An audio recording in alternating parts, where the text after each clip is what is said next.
有冇人覺得有啲咁嘅工㗎？我諗到兩個喎，同大家研究下 ，OK？ 第一啲係餐飲業啦，餐飲業係香港奉旨洗客嘅行業嚟㗎嘛，係咪先？即係好似以前我哋入去一個餐廳，我哋話聽到人講歡迎光臨，依家就會話60分鐘用膳時間冇問題啊嘛。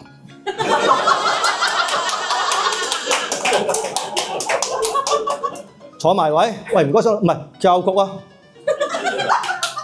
中餐係要趁熱食 ，OK？ 但係佢哋會喺出菜位嗰度咧，嬉戲5分鐘至10分鐘咧，凍晒先拎俾你㗎，係咪好過癮啊？呢份工真係好過癮嘅，不過可惜啊！自從開始北上消費之後，啲工就買少見少啦。但係唔緊要，仲有第二個 ，OK？CS， 我都唔知嗰班 CS 係玩我定幫我㗎。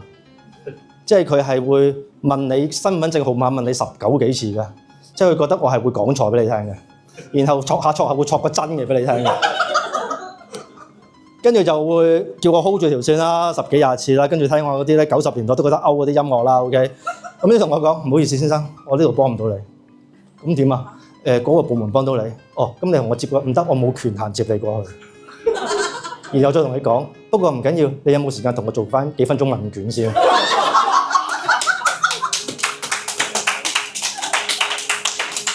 好正㗎！但係嗰啲官有咗大灣區啦。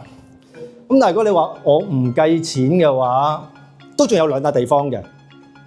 一個咧就係去 NGO 做義工啦，推動下女權啦。